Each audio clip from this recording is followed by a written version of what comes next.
welcome back to another video. I'm Draco and I'm here with, Hey, Graham. and today we are watching things that sound fake but were proven to be true. Things that sound Right, turn this up just a little bit. fake but were proven to be true.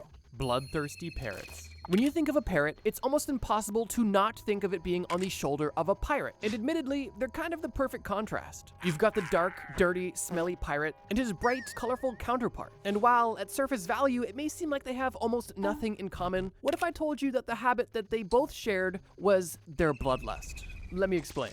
In the South Island of New Zealand, during the mid to late 1860s, sheep farmers began to notice a very strange and concerning pattern. Their animals were beginning to become attacked in the night, and these attacks all exhibited similar behavior. Sheep, for example, were being found with the lower part of their back torn open, in some cases with their vital organs being exposed and dying shortly after this attack due to the disease and trauma. For some years, farmers were confused and shocked on what could possibly be causing these attacks, as it didn't look like any normal predator. And interestingly, it wasn't. Initially, it was prominently believed that this had to be some sort of new, deadly disease that was spreading across livestock. Although, with the attacks becoming more and more violent, it became obvious that this couldn't be any sort of disease. And it was around that time when the disease theory was beginning to lose prominence that the truth was finally revealed. At least to some. In 1868, James McDonald, a shepherd and sheep farmer, stayed up all night watching his livestock. And what he noticed shocked him. During the middle of the night, he noticed a Kia land on the back of one of his sheep and begin pecking and ripping open the lower back of his livestock. In some cases, literally to death. Now, for context, a Kia is a species of parrot that lives specifically in New Zealand. And surprisingly, there's actually over 400 different species of parrot. And interestingly, across almost all of these 400 species, parrots remain relatively similar. They are all extremely intelligent, and they are all, for the most part, herbivores, except for the occasional insect, which is considered rare. However, there is only a few species of parrot that have ever been known to feed off of dead animal carcasses, with one of those extremely rare species being the Kia. And while the Kia was somewhat known to pick at dead animal carcasses from time to time, nobody would have ever believed that this parrot was actively and aggressively hunting not only live animals, but live animals that were so much bigger than them. Which is why, at first, the Kia was never even suspected. And it's also why, for almost nearly 100 years after that this was discovered to be going on, people still didn't believe that parrots were the cause of livestock being killed. And it actually ended up becoming a pretty large political issue in the South Island of New Zealand. You see, after it became obvious to farmers that their livestock was being attacked and ultimately killed because of the Kia,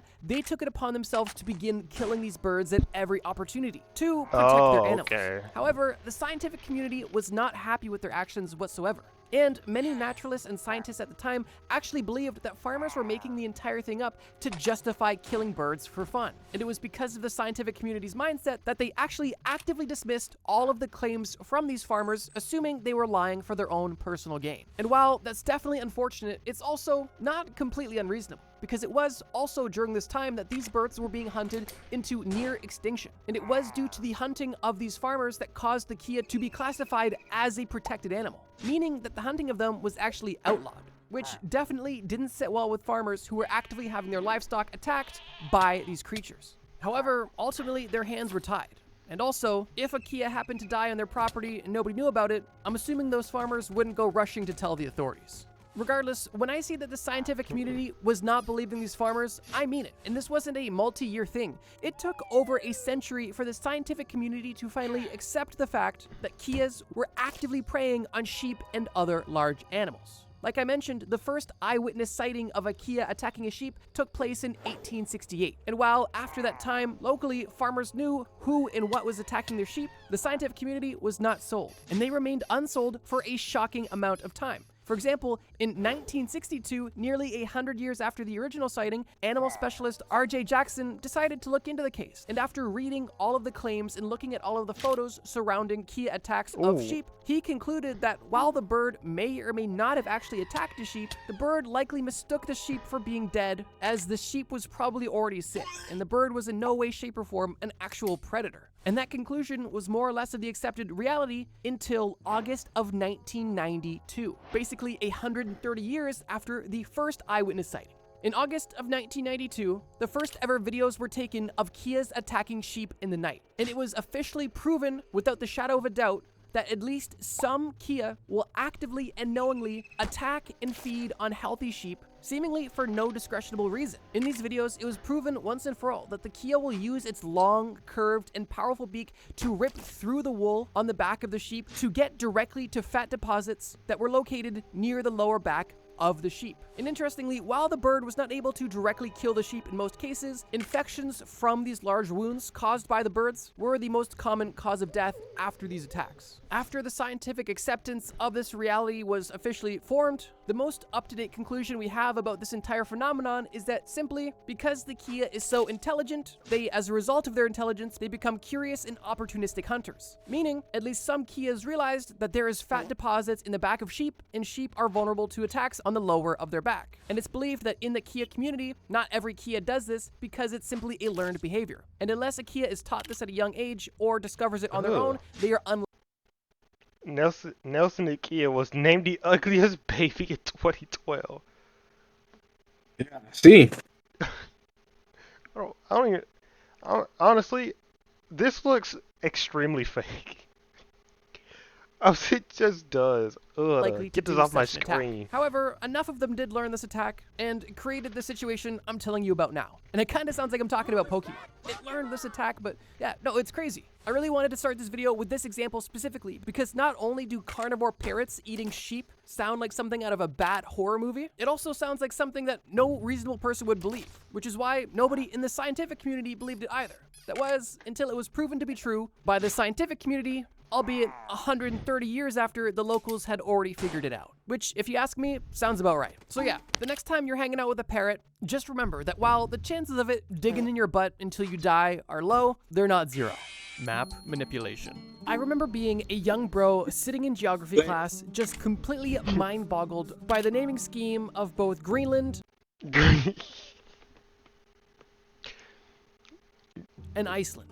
To me, it made no sense. Why is Iceland so green? And why is Greenland so icy? At the time, it just seemed like some sick joke my geography teacher was playing, and I never felt like I got a true, satisfying answer. And if you've ever had a curiosity about this conundrum, then you've come to the right video. Because today, I've once and for all gotten to the bottom of why these countries have opposite names. And the explanation literally sounds like somebody made it up. But of course, it's true. The year is 950 AD, and Eric the Red had just been born in Norway. Eric lived a relatively normal Norse upbringing that was until his father was exiled from Norway, meaning that him and his entire family had to leave the country immediately. And they decided to get in a boat and sail west towards Iceland. And if you're curious where Iceland got its name, it's kind of debated, but the two most popular beliefs were that because the Vikings had very simple naming structures, they would just kind of name places after whatever they saw and then land. And it's believed that when settlers first landed there, they saw snow and ice, and therefore named it Iceland. Although some others believe that it's called Iceland because one of the original settlers, depressed after losing a daughter and all of his livestock, climbed a mountain, looked down the mountain at the fjord, and saw massive icebergs flowing through a river. And for that reason, decided to name the island he was settling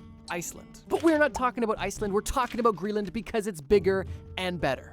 But back to Eric and his exiled family. After arriving in Iceland, they were quickly able to adapt to this new way of life. Eric grew from a young boy to a man and got married and began living an adult life in this place he now called home. However, as an adult, he quickly began to follow in his father's footsteps. Because in 982, at the age of 32, Eric the Red himself was exiled from Iceland as he was convicted of manslaughter. And he decided to take this opportunity of exile to not go back to Norway, but to discover a place he's heard of but never visited. An island we know of now as Greenland. At the time, people had visited Greenland, but nobody had been able to successfully establish a settlement. And it was for that reason that Eric the Red made it his mission to successfully colonize this new island. During his expedition, when Eric arrived to Greenland, he reached a point near the southern tip of the island that, interestingly, at least at the time, had very similar conditions to Iceland. And to him, he took this as a promising sign because he saw how well Iceland was flourishing at this time, and he therefore believed that he could do the same thing on this island as well, creating his own successful settlement.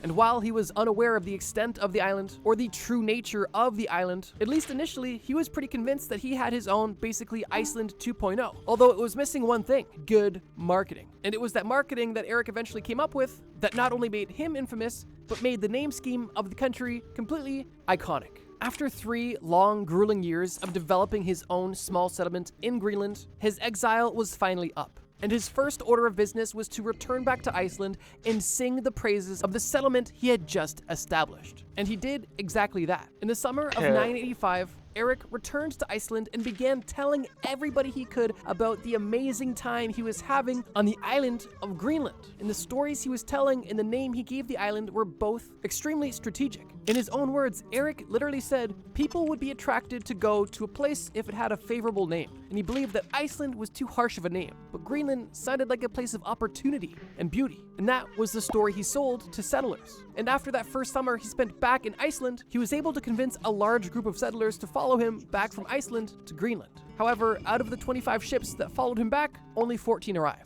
However, on those 14 ships were enough people to start developing successful colonies. And the rest, literally, is history. So yeah, if you're curious why Iceland is called Iceland and why Greenland is called Greenland, it's not because the world is playing a sick joke on you. It's because Iceland was likely discovered in the wintertime, and Vikings just have very simple naming schemes. And Greenland, while it was settled at a time and in a place where it was relatively lush, the name of Greenland was purely marketing, and it just kind of stuck. And is just another jarring example of things that seem normal to us but only exist because of marketing. And we've talked about quite a few of them on this channel. Another notable example being diamond engagement rings. The only reason we do that is because a diamond company told us we should. Oh, and as an extra bonus fun fact, Eric's son was actually Leif Erikson, the first ever Norseman to explore the land of Vineland, which is what the Vikings called the eastern part of North America that they originally settled in. And it kind of goes to show two things. One, that explorer blood runs deep, and two, Vikings do really have a simple naming structure. It's believed they called North America Vineland because they saw a lot of vines when they landed. You really can't make this stuff up. The cadaver court case. Pope Formosus was born in 1816 AD in Rome. Not much is known or documented about his early life. However, it is in the second half of his life and even after his life ended that his story becomes rather interesting and almost unbelievable. In 864 AD, Formosus becomes appointed as the cardinal bishop of Portus.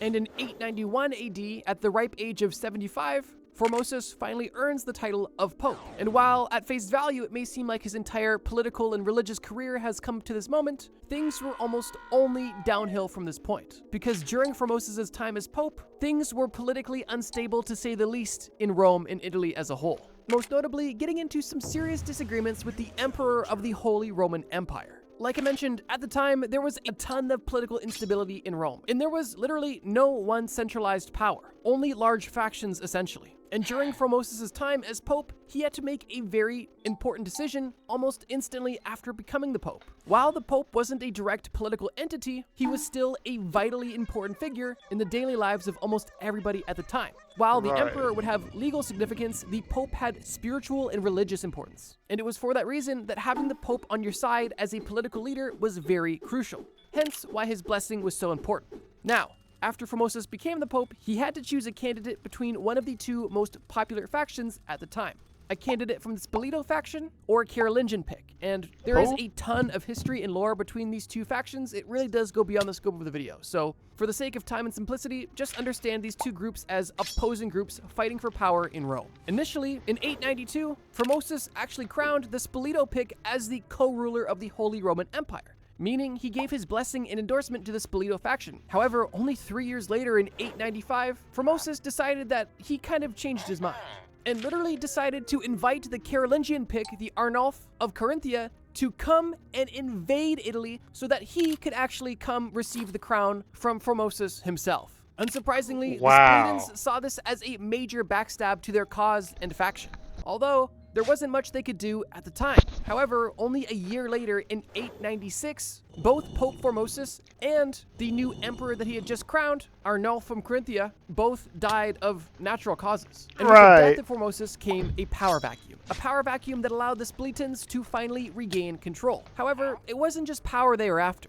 They also wanted revenge. Now, technically, after Pope Formosus died, there was another pope named Pope Boniface, but he was only a pope for 15 days and then died of gout, at least allegedly. And after Pope Boniface was Pope Stephen VI. And this pope was very sympathetic to the Spoleto faction and was likely installed by the Spoleto faction. Regardless, now with the Speletan Pope in power and more Speletan power than we've seen up until this point, there was truly only one way for the Skeletons to get their revenge on Pope Formosus for what they believed to be the betrayal that he had acted on them. And how they decided about going about this revenge was by digging up the corpse of Pope Formosus, which at this point had been buried for over 9 months. The body of Pope Formosus was removed from its tomb, dressed up in traditional garb, and literally sat up on a throne in a traditional Roman court. And this decomposing corpse of a dead pope was officially on trial for perjury, violation of canon law, and illegally becoming pope. Wait, what?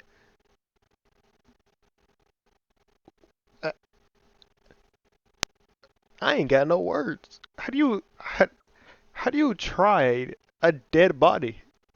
I mean, I guess they're doing it, but like, what? What? What? Look, man, you put the body up if he was a bad person.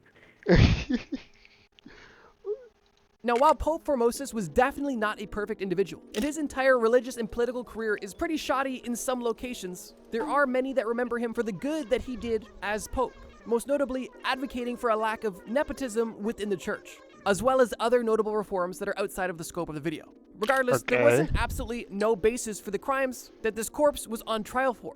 However, most logically thinking people, even if they did believe that a dead person did something bad while they were living, wouldn't find it to be reasonable to then dig up the body of that individual after they died, to then put them on trial, to not only prove your point, but also to dismantle the legacy of that individual. And that right there was essentially the entire point of this trial. Obviously, the new pope and powers that be in Rome at the time, the Skeletons, were not trying to get Pope Formosus' side of the story. They simply wanted to go to extreme lengths to not only discredit his life's work, but to permanently embarrass him as a man to ensure that he was never remembered as a good individual, and was either not remembered at all or remembered for being a criminal. And on top of simply embarrassing Formosus himself, this display was also meant to not only embarrass but discourage the supporters of Formosus, with some taking this as a very real threat of violence if they happened to disobey the new pope or new powers at be. This trial took place in a cathedral in Rome in January of 897. And the entire situation is known as the Cadaver Synod, and it is regarded as one of the most insane recorded moments in human history, or at the very least in the history of court and law. Regardless, the result of the trial was, unsurprisingly, Formosus being found guilty of all charges. Of course, because he can't fight back. Bro, what was humans doing back then, bro? Did they really have nothing else better to do? No, bro. I mean, what he said? What, it was nearly the year 900. They couldn't. Oh my God. They could have been out there killing each other, but I guess. As a result of that, he was in the courtroom, stripped of all of his traditional garb. He was also stripped of his 3 blessing fingers, and then his naked, dead, decomposing body was dragged through town for all to see and threw his body into the Tiber River, essentially saying this man, who was once the Pope, was not even worthy of a proper burial. The ultimate goal of this entire situation was to permanently erase the legacy of Pope Formosus and forever discredit whatever shreds of his legacy still remained. But interestingly, it almost had the opposite effect. Because while the powers that be may have been satisfied with this display, it was the locals who were extremely disgusted by this act. Both civilians and other political figures, those of which may or may not have agreed with Pope Formosus, but still saw this display as completely disgusting treatment of a previous pope. Public perception of the new pope quickly changed, riots broke out, and almost instantly after feeling like he just got his vengeance, Pope Stephen was stripped of power and thrown in jail, where he soon after died. The 2 popes following Pope Stephen ended up reinstating the legacy and importance of Pope Formosus and completely condemned the action of Pope Stephen. And they did actually give Pope Formosus a proper burial. And it's interesting because while the popes that came after Pope Stephen disagreed with him, they actually, believe it or not, didn't dig up his dead body to put it on court to publicly humiliate it and further try to prove their point. The entire story of the Cadaver Synod sounds like a bad fever dream. If you told me that during the 800s there was a pope that felt so betrayed by the previous pope that he decided to dig up his 9-month-old corpse only to dress it up, put it on court, find it guilty, take its clothes off, drag it through the street, and throw it in the river simply to prove a political point about revenge, I probably wouldn't believe it. Now, I would have believed it in any other context, but you would imagine that when it comes to the church, or at least the immense amount of respect that people have of the Pope, you would imagine people wouldn't dare do such a thing to the corpse of the Pope. if for no other reason than the fear of the potential spiritual repercussions. But even with the Cadaver Synod being one of the most unbelievable and crazy historic events that took place not too long ago, it's also a very gruesome and interesting display of what exactly can happen when power, politics, and religion corrupt the minds of individuals and allow them to justify some completely depraved actions. Now, if you are loving this video about things and stories that sound fake but are actually true and want to see a part 2, please leave a like or leave a comment below saying part 2 so that I know you guys want it. This video has been so fun to make, and there are literally so many things I could talk about that I really want to. And I guess if you haven't yet, I was thinking of some more like insane stories, but this Pope one takes the cake. I'm sorry, it just does. consider subscribing. According to YouTube, only 35% of you guys are subscribed, which is insane. But with that, let's get to the final entry of this video. The Sleepy Shipwreck. If I were to ask you how you go about surviving a shipwreck, what would you say? Would you suggest wearing a life jacket at all times? Staying only within the vicinity of an emergency boat while on the ship? Maybe staying sober for the entirety of your boat ride to ensure that you are always alert? What if I told you that, at least for some people, the secret to surviving maritime disaster was actually sleep?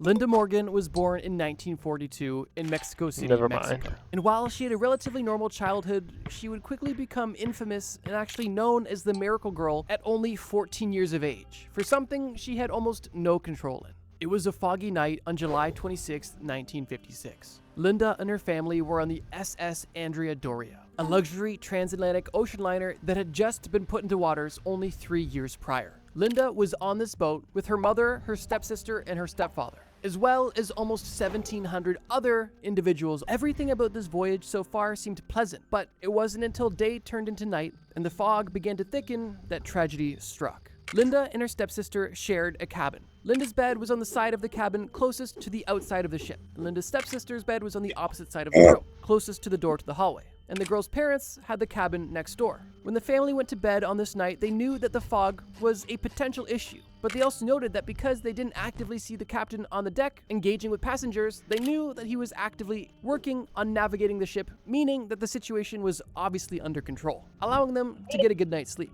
However, that wasn't exactly the case. Nearly 45 minutes after the family had gone to bed, the unimaginable happened. Another ocean liner known as the MS Stockholm struck the side of the SS Andrea Doria. And that Swedish ship nearly penetrated 40 meters into the SS Andrea Doria. And the biggest area of impact on the SS Andrea Doria were the exact 2 cabins where Linda and her family were staying, which unfortunately had some extremely dire consequences. Linda's 8-year-old stepsister that she shared the cabin with unfortunately did not survive her injuries. And in the cabin next door, Linda's stepfather passed away from head trauma, and her mother was gravely injured. However, surprisingly, what happened to Linda was seemingly impossible. During the collision, gnarled and twisted pieces of metal created by the impact of these 2 ships somehow seemingly scooped Linda and the bed she was in out of the SS Andrea Doria and placed her safely onto the deck of the MS Stockholm, essentially somehow not only allowing her to survive the impact that killed so many, but also placing her directly in a safer location, albeit not so gently. She suffered a broken arm and bloodied legs, as well as serious confusion and serious emotional trauma. When Linda awoke from her unconsciousness, I could only imagine the thoughts going through her head. She went to bed in a first-class cabin and woke up under the stars on a gnarled ship, somehow in the same bed. And it was for this reason when she woke up, she was screaming for her parents in Spanish. And surprisingly, a crew member on the MS Stockholm not only heard her screams, but spoke Spanish and was able to communicate with her, which is how he learned that this girl was not from the MS Stockholm. She was on the SS Andrea Doria and somehow was placed on the ship seemingly inexplicably. While the SS Andrea Doria did eventually end up completely sinking later that night due to the damage it sustained during the impact, only, and I use that word lightly, 46 people lost their life during this horrific accident, with a majority of those casualties taking place at the direct zone of impact, making Linda Morgan's story that much more unbelievable. Interestingly, Linda's biological father was a news reporter working in New York, and on the night of this tragic accident, he had to report the news of what had just happened, knowing that his daughter was on one of those ships and possibly dead. And while I'm sure that night for him must have seemed like an eternity, the following day he was informed that his daughter was alive and well. And shortly after he received this information, she, as well as everybody else on the MS Stockholm, did arrive in New York as safe and sound as they could be. And that fact alone is surprising enough that this ship, the MS Stockholm, with this much damage was able to make it all the way to New York from the crash site. But at this point, I'll take any good news I can get. And I would personally much rather an anomaly than a tragedy. But with that, ladies and gentlemen, that is this week's video. Like I said earlier, if you loved it and want to see a part 2, leave a like or leave a comment below. And if you stay this long, I've got a special surprise for you. Like I mentioned in the end of my last video, my gaming channel is live right now. So if you love my videos and you also love gaming, check out... Why?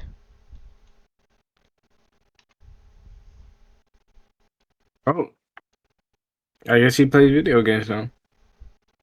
No, that's not the part that concerned me. It's the cat ears headphones.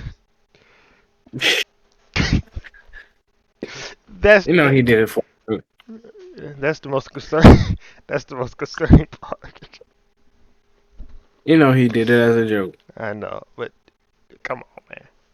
If you love my videos and you also love gaming, check out the video on screen right now. It's a video I made playing Happy Wheels in 2026, and it's pretty shocking playing it so many years later. Thank you guys so much for watching this video, and as always, trust me, bro. Hey, I enjoyed the video a lot. I liked it. I enjoyed it too. I don't know. I guess I wouldn't. Maybe not. I guess my favorite out of these four is probably the Pope court case.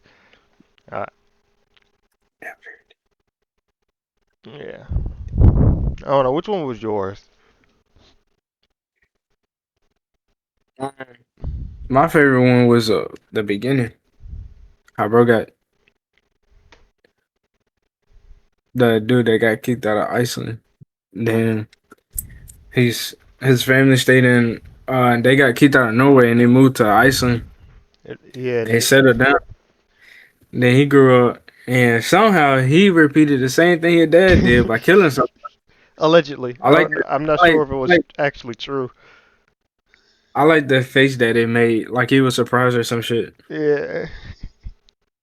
Like, didn't you settle there first? How you get exiled from your own island? I don't know. I don't know. But yeah, if y'all enjoyed this video, click the like button. Subscribe if you're new. Click the bell to get notified whenever a video comes out. Peace.